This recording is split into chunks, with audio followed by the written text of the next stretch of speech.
ইসরায়েলের রাজধানী তেল আবিবের আকাশে হঠাৎ হাজার হাজার কালো কাক একসঙ্গে উড়ে যেন ঢেকে ফেলল পুরো আকাশ। মুহূর্তেই শহর জুড়ে তৈরি হয় আতঙ্ক আর বিস্ময়। বিশেষ করে বিখ্যাত আজরিয়েলি টাওয়ারের উপর দিয়ে যখন পাখির দল ঘূর্ণির মতো উঠছিল, তখন অনেকের মনে হচ্ছিল কোনো কালো মেঘ শহরটিকে গ্রাস করছে। ঘটনার ভিডিও দ্রুত ছড়িয়ে পড়ে সামাজিক যোগাযোগ মাধ্যমে। অনেক নেটিজেন এটিকে অশুভ সংকেত বা বড় কোনো বিপর্যয়ের পূর্বাভাস হিসেবে দেখছেন। কেউ কেউ ধর্মীয় ব্যাখ্যাও টানছেন। খ্রিস্টান ধর্মগ্রন্থ বুক অব রেভুলেশনের একটি অংশ উল্লেখ করে বলা হচ্ছে, বড় যুদ্ধ বা বিপর্যয়ের আগে আকাশের পাখিরা নাকি এমনভাবে একত্রিত হয়।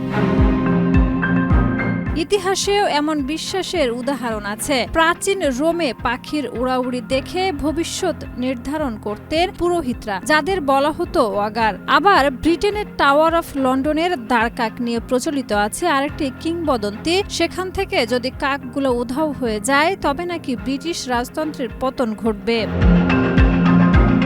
তবে বিজ্ঞানীরা বলছেন, তেল আবিবের এই ঘটনা মোটেও রহস্যময় নয়। ইসরায়েল বিশ্বের অন্যতম ব্যস্ত পাখির পরিযায়ন পথ। প্রতি বছর বসন্তকালে কোটি কোটি পাখি এই আকাশপথ ব্যবহার করে। বিশেষ করে হুডেড ক্রো নামে এক ধরনের কাক মার্চ মাসে দলবদ্ধভাবে উড়ে বেড়ায় এবং শহরের উঁচু ভবনগুলো তাদের জন্য নিরাপদ আশ্রয় হয়ে ওঠে।